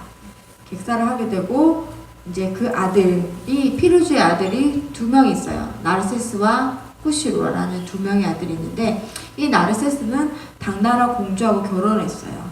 그래서 당나라 이시성을 부여받아요. 나르세스는 이시성을 부여받고 다시 파사도독부로 보내요. 당나라에서 이부사랑 베행검을 호위를 시켜서 파사도독부가 보냈는데 그까지 아랍 세력이 강해서 가지 못하고 토하라에서 20년간 개구를 머물면서 독립활동을 했어요. 독립활동을 했는데 잘 될 리가 없겠죠. 아랍 세력이 너무 강하니까. 그래서 다시 당나라로 돌아와가지고 자모이 장군의 직위를 받고 계속 당나라에서 고위직을 가지고 있었어요. 그 다음에 다른 아들 쿠시로는 어디 지금에 있으면 여기가 호라산 일대인데 투르크메니스탄 요 위치가 여기서 이란 공동체들의 그 저항 활동이 굉장히 활발했어요. 여기 쿠시로는 이 근처에서 독립 활동을 펼쳤고 지금 독립 왕조가 있었던 게 여기가 지금 당나라에서 이 아랍의 세력을 막고자 시스탄에 파사도우프가 있었고 여기 카스피의 밑에 요 일대의 지역에 타바리스탄이라고 해서 왕조가 하나 들어섰어요. 이슬람 세력이 미치지 않은. 그래서 그 지역에 713년부터 755년까지 당나라의 사절을 보낼 정도로 강성한 나라였고 우리 연구소에서 주목하고 있는 구절이 타바리스탄을 통치한 비이슬람 교도인 페르시아 황씨 계통의 최후의 왕자가 당나라 장안을 방문한 후에 돌아오지 않았대요. 그래서 지금 타바리스탄의 역사를 알 수 있는 역사서를 지금 국내에서는 구할 수가 없어서 이게 지금 당나라 신당서에 나오는 한 구절이기 때문에 이제 페르시아의 역사를 이제 좀 역사서를 구해서 앞뒤 뒤뒤 이 연도를 한번 맞춰보는 작업을 하려고 합니다. 그래서 우리도 아비틴이 누굴까 굉장히 궁금하고 사실 아비틴이 왔을지 안 왔을지는 잘 모르겠지만 그런 거를 검토하는 작업을 하고 있는 단계입니다. 그럼 만약에 페르시아 왕자가 신라로 왔다면 왜 오게 되었을까? 라는 그런 의문이 드시죠. 보면서 당나라에서 계속 저항 활동을 해도 별 문제될 게 없잖아요. 그런데 항소의 난이 있었어요. 항소의 난. 요 시기에는 그 안독산의 난 들어보셨나요? 안사의 난 때 그 아파스 왕조가 그 아랍 왕조가 지원군 한 1만 명 정도를 보냈어요. 중국 당나라에. 그래서 여기서 이 안사의 난을 제압하는 걸 도와줬는데 그 토번이라고 그러죠. 베트남에 갑자기 생각이 안 나요. 토번? 네, 티벳에 이렇게 막혀가지고 못 돌아온 거예요. 그래서 이 당나라 항신에서 이 사람들을 다 기하를 시켰어요. 그러면서 집도 내주고 요새 우리가 그 탈북자들 오미 주듯이 이렇게 이 사람들이 그 번방이라고 해서 우리는 신라방이 있었잖아. 신라 사람이 모여 사는데 번방이라고 해서 그 서역인들이 모여 사는 곳을 이렇게 곳곳에 설치해 줬는데 이 서역 사람들이 굉장히 수완이 좋아요. 그때 이제 장군들이 왔으니까 싸움을 잘해서 높은 고위 이런 군사직을 얻거나 아니면 교역을 잘해서 돈을 많이 버니까 이 눈에 가신 거예요. 당나라 사람들한테. 근데 그 당시에 이 조주 출신의 소금 장수인 항소가 몇 번을 가보시려고 했는데 실패를 했어요. 그래서 이제 반란이 일으켜요. 왕선제하고 같이. 그런데 879년에 남한에서 강주를 함락하면서 치는데 이 강주라는 도시가 번방이 많았어요. 번방이 많아가지고 외국인을 10만 명 이상을 죽였는데 그 대부분이 아랍 페르시아계 통의 사람들이었어요. 그래서 이 사람들이 이 반란 와중에 어떻게 살아남아야 될 거 아니에요. 살아남아야 돼서 이제 생명을 걸고 북외로 탈출하기 시작합니다. 그래서 인근의 참파라든지 말레이 반도, 인도차이나 반도, 인도네시아 반도로 이렇게 피난했는데 요즘 여러분들 그 외국인 노동자들 보면 인도네시아나 이렇게 이슬람인들 굉장히 많잖아요. 요때 내려가서 이슬람이 퍼진 거예요. 황소의 난 때문에. 이런 섬 일대가 이슬람이 퍼지는 계기가 됐고, 아마 이때 그 국지항을 통해서 신라로 들어오기가 용이했기 때문에 페르시아 계통의 왕자가 들어오지 않았을까라고 추정만 해보고 있습니다. 아직 뭐 검증되고 그런 건 아니고요. 그래서 이 시기 연대를 이렇게 맞춰오는 작업을 하고 있어요. 저희가 하고 있는데, 보면 그 바실라에서 신라를 어떻게 정확하게 묘사를 했냐면, 닷새째 되는 날 그들은 마침내 테우르 왕국의 수도 바실라에 도착했다. 모든 길과 장터는 잘 단장되어 있었다. 돌로 만들어진 성벽은 정교하게 쌓여 있어 촉대 사이로 아무도 지나갈 수 없었다. 모든 이들이 말을 타고 있었으며 아비틴에게 금을 선물했다. 모든 길과 거리는 반짝거렸으며 중국산 실크로 장식되어 있었다. 가인들은 지붕에서 노래를 불렀으며 풍악 소리가 도시에 울려 퍼졌다. 라는 구절이 있는데, 이 황소의 난의 그 연도를 얼추 맞춰보면 헌강왕조예요. 헌강왕이 굉장히 유명한 게 뭐가 있죠? 헌강왕조. 초용 망해사가 있죠. 초용. 근데 이 제2촉인데 이게 879년에 강주를 함락했는데 여기 제2촉이랑 딱 맞아떨어져요. 그래서 우리가 한번 그 삼국유사에 있는 초용 망해사를 살펴보면, 헌강왕 시대에 서울로 해내에 이르기까지 집과 담이 줄비하고 초가는 하나도 없었으며 풍악과 노래가 길에서 끊이지 않고 풍문은 사철 순조로웠다. 좀 이렇게 묘사가 유사한 걸 알 수 있고요. 또 공통점이 지금 학계에서 초용이 아랍인이 아니다. 그럴 리가 없다. 라는 가장 큰 주장의 그 핵심이 일개 상인이 와서 신라에서 벼슬을 줬을 리가 없다. 그런 내용이에요. 근데 이게 페르시아의 마지막 왕자라 그러면 이제 말이 좀 틀려지겠죠. 근데 여기 신화 수업이니까 우리 신화를 한번 풀어봅시다. 우리나라의 그 용이 상징하는 게 뭔가요? 왕이죠. 동해왕의 한 아들을 데리고 온 거예요. 한 아들을 데리고 왔는데 그 왕이 그 아들이 초용이죠. 그러니까 왕자인 거예요. 왕자를 데리고 와서 그 다음에 왕을 보좌하는 역할을 시키고 극간이라는 벼슬을 줬어요. 근데 쿠시나베에도 보면 벼슬은 주지 않았지만 왕을 보좌하는 역할을 했어요. 그리고 왕이 미녀로 하여금 아내로 삼게 하였다, 주었다 라는 그런 모티브들이 굉장히 비슷해요. 그래서 이게 앞으로 좀 연구할 가치가 있지 않을까라는 그런 맥락에서 소개를 해드렸고, 이게 이제 무형문화재 제39 초용부에 쓰인 타일인데, 이게 서유긴의 얼굴상을 닮았다고 합니다. 이게 이제 경주. 근데 우리가 그 초용가를 들이대 신화 분석을 했을 때 문제가 되는 부분이 뭐냐 그러면 다리가 4개 부분이죠.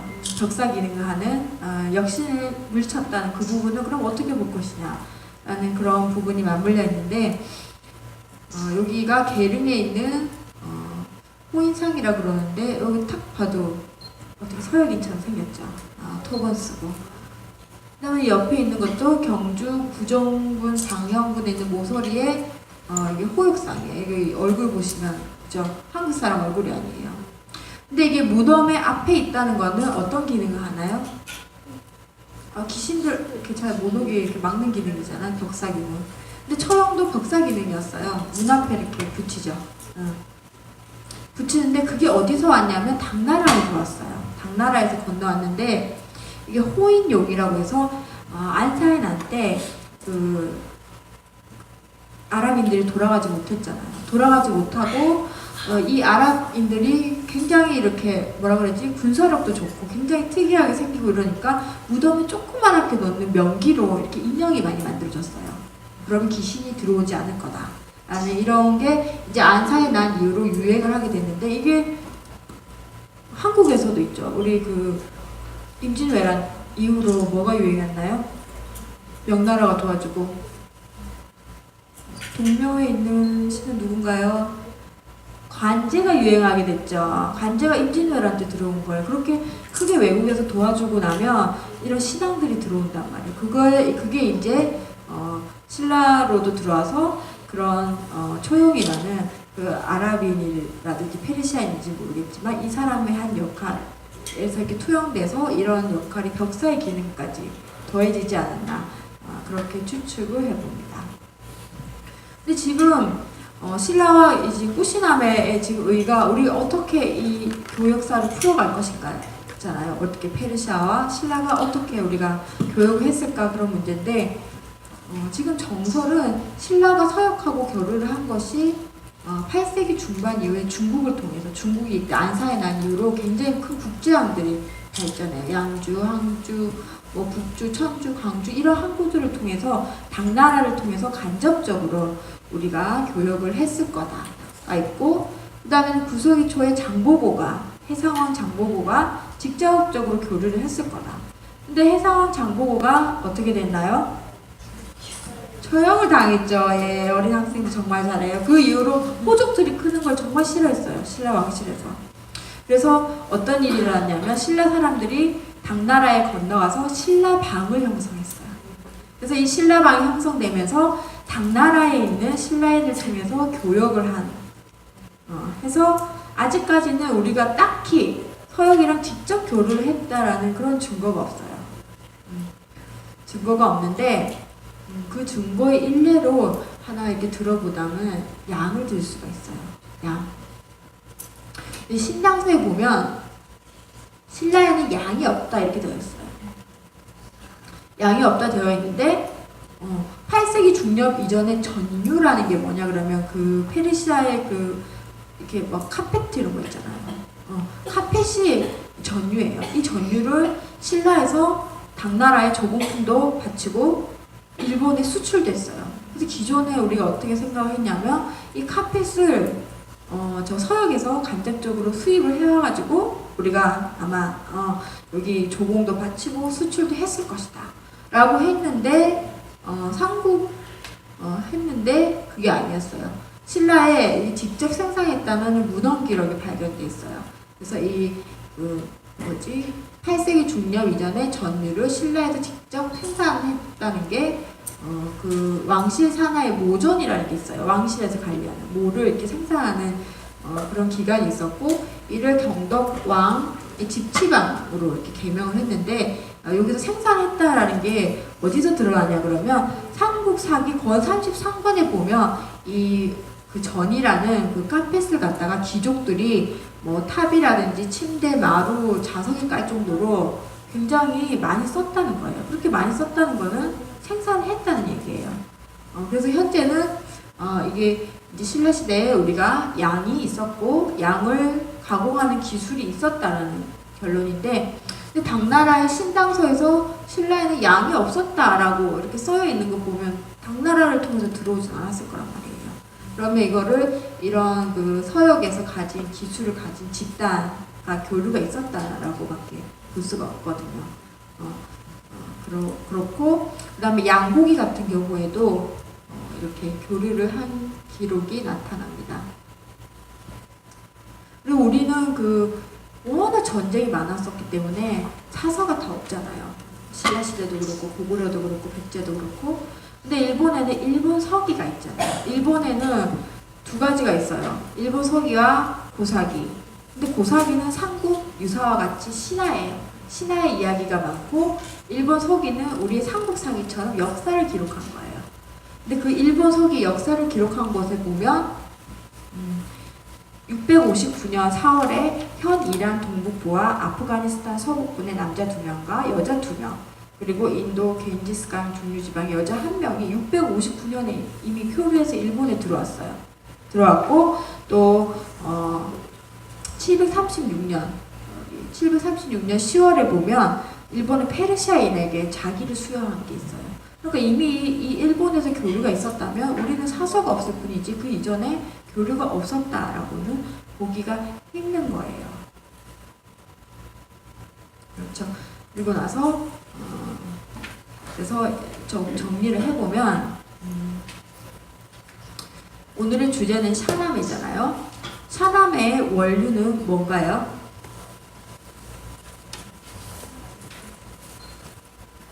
조로아스터 경전 아베스타에 있는 그 신화대 역사를 끌고 온 거죠. 그 신화에서 선과 악의 대결이에요. 선의 가장 큰 왕이 잠시드였고 잠시드를 물리친 게 용의 상상을 한 악신 조아크, 그걸 물리친 게 페리둔이었죠. 그 다음에 샤나메에 와서는 어떻게 된다 이게? 아랍 왕이 됐죠. 조아크가 아랍이고, 근데 잠시드가 페르시아의 이제 선대 왕인 거예요. 왕 밑에 그 후손 페리둔이 물리친 거예요. 그 아랍을 물리치고 페르시아를 되찾은 거예요. 근데 이게 밑에 와서 쿠시나베에 와서는 조아크가 아랍 왕인데 잠시드는 당나라의 피난을 온 페르시아의 황실 조상이란 말이에요. 그 밑에 공동체 밑에 내려온 게 아비틴이고, 그 아비틴이 신라로 건너와가지고 신라 공주 프라랑과 결혼을 하고, 그 아들 페리둔이 다시 페르시아에 건너가가지고 아랍을 물리치고 페르시아를 다시 공격했던 이야기로 변화가 이렇게 되는 거예요. 이제 좀 이해가 가시죠? 이래서 이 세 가지가 연결되어 있어요. 오늘을 못드리는. 그래서 오늘의 중요한 거는 후시나메죠. 우리는 한국 사람이고 신라와 페르시아의 교류가 조금 궁금하기도 하고, 그래서 앞으로 이게 아마 굉장히 많은 연극이라든지 영화라든지 책으로 드라마도 만들어질지 몰라요. 지금 우리 문화 컨텐츠에 굉장히 영향이 있고, 여러분들이 아마 샤라메도 번역본 읽으면 이제 이해가 좀 가실 거예요. 그걸 시대를 이렇게 구분해가지고 읽어보시면 되고, 후시나메 같은 경우에도 아비틴이 당나라에 피나와가지고 일단 다 물리치고 산에 마지막 남은 공동체 이야기부터 시작되는 부분이에요. 그러면서 그 부분부터라고 생각하시고 읽으시면 돼요. 그리고 제가 이 신화가 중요한, 이렇게 국제 결혼의 신화가 중요한 이유가 있어요. 이유가 뭐냐 그러면, 저도 딸 자식이 있는데 요새 다문화 이런 얘기 하죠. 다문화 가정에 대한 편견이 굉장히 심각해요. 우리 알게 모르게. 왜냐하면 다문화 가정은 어떤가요? 한국의 하층민이에요. 결혼을 못하는 남자들이 보통 해외에 가서 여성분들을 이렇게 데리고 오죠. 그러니까 좀 못 살아요. 형편이 좋지 않아요. 그러니까 엄마들이 하는 말이 우리 아이가 크면 다문화 가정 아이와 결혼시키지 않겠다. 그런 인종편견적인 얘기들이 나오고 있는 이런 시점에서 국제 결혼에 지금 이렇게 높은 사람들이 국제 결혼을 하면서 이 국제 결혼이 나쁘지 않다라는 그런 이미지 변신하는데 제일 지금 많이 쓰여 있는 게 김수로 왕이에요. 김수로 왕이랑 호응우 이야기가 많이 논의되고 있는데, 이게 또 페르시아 왕자와 신라 공주의 그런 이야기가 나온다면 우리가 또 다문화를 보는데, 다문화 아이들에게 프라이드를 줄 수가 있어요. 너희들에게 나쁜 게 아니야. 처음 기호는 좋았어. 라는 그런 자긍심도 심어줄 수 있고, 또 우리 교류사를 다시 쓸 수 있다는 그런 의의가 있어요. 페르시아와의, 아까 페르시아의 호응 봤죠? 이란에서는 지금 호응이 대단해요. 이란 대사관도 그렇고, 와, 신라와 우리가 이런 교류가 있었구나.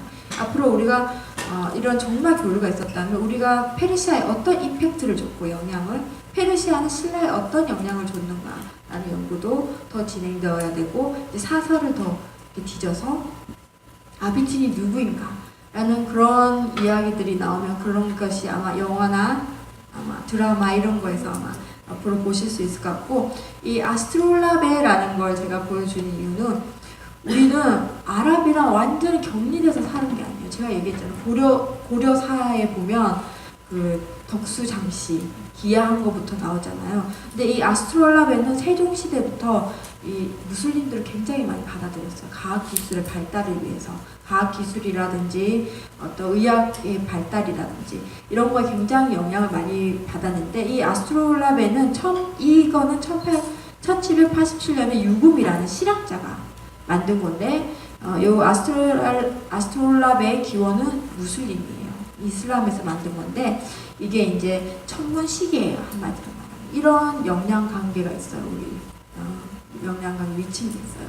그래서 여러분들이 기억하실 거는 아랍과 우리는 너무나 먼 관계가 아니라 교류를 계속해 오고 있었고, 그리고 이란은 아랍이 아니라는 걸 기억을 해야 돼요. 저희 대사관 있으신 외교관 분이 우리 학교에 와서 그런 얘기를 하는 거예요. 난 정말 아랍 사람들 이해를 못하겠어. 내가 말이야 요새 아랍에미리트가 잘 나가서 굉장히 칭찬을 해줬더니 이러한 대사가 싫어하다는 말이야. 왠지 이제 이해가 가시죠? 아랍이랑 페르시아는 틀려요. 그래서 잘 나가면 배가 아파요.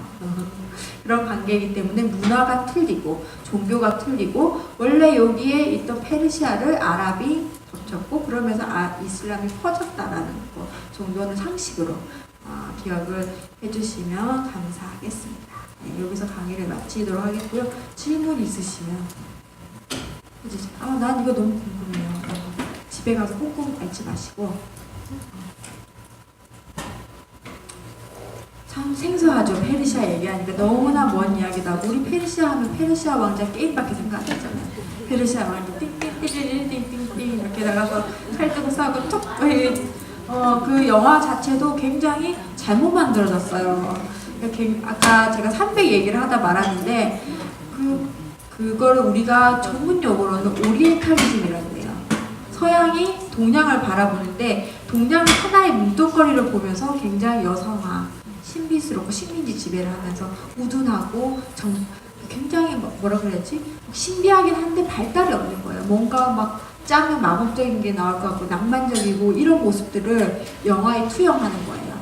제국주의 시대에. 그래서 우리가 그 300을 보면 굉장히 그리스인들은 합리적이고 방패를 안 하고 빨간 팬티 하나 입어도 진짜 잘 먹잖아요. 막 싸움도 되게 잘하고. 근데 그 페르시아인들은 코끼리 들고 오고 막 몸이 이렇고 피어싱하고 막 그 닌자 같은 애들 막 동양의 짬뽕 그룹이 전사십다에 나오잖아요. 이런 게 영화에 나타난다는 거예요. 페르시아 왕자도 마찬가지예요.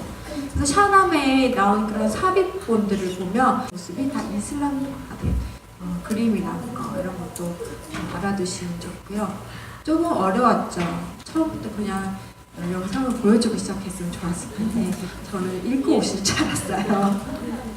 네, 질문 없으신가요? 네.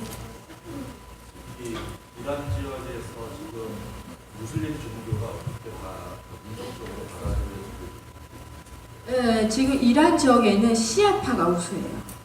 시아파가 많고 지금 소수의 조로아스트교가 있어요. 그리고 이란에는 지금 왕실이 부활한 거 아시죠? 페르시아 왕실이 부활해서 왕조 국가이고 대부분은 무슬림이에요. 무슬림이 그때 막 이렇게 강요를 하지 않았지만 한 손에 칼, 한 손에 경전을 가지면서 세금을 많이 부과를 했어요.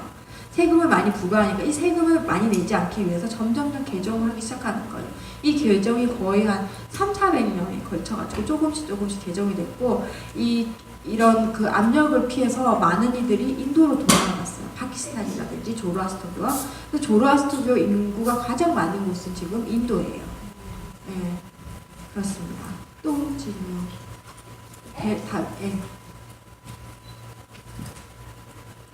아까 얘기했지만 시아파 순니도 별거 아니에요. 아까 그 알리 문제로 이렇게 갈려졌는데 그 정통성의 문제가 이 사람들한테는 굉장히 큰 문제이기 때문에 누가 정통이냐 하는 그런 싸움이 계속되고 있고 제가 알기로도 이라크도 시아파가 우세하게 많은 걸로 알고 있고 또 순니가 많은 지역도 있고 이런 지역들은 이제 분쟁 지역이 됩니다. 또 질문 있으신가요?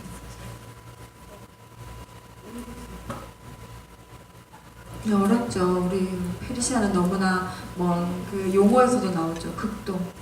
싹 진짜 먼 나라죠. 우리한테. 근데 이런 강의를 통해서 여러분이 조금 이렇게 지식을 좀 이렇게 확장하시고 아마 집에 가서 샤나메나 후시나메를 사서 읽어보시면 조금 더 이 사람들의 문화를 페르시아 문화를 이해하는 데 도움이 되실 것 같고요. 이 신화 수업 자체가 지금 이제 극동에서부터 메소포타미아부터 시작해가 길가메시, 그다음에 페르시아 신화, 그다음에 중국으로 넘어오고 몽고 넘어가고 그다음에 일본 갔다가 한국으로 돌아오는 이런 구조인 것 같아요. 읽으면서 이제 동양의 이 신화 이야기뿐만 아니라 그 신화 이야기에는 많은 역사와 문화가 이렇게 녹혀 있으니까 그런 걸 한번 다 둘러보시면 굉장히 즐거운 여행이 될 것 같습니다.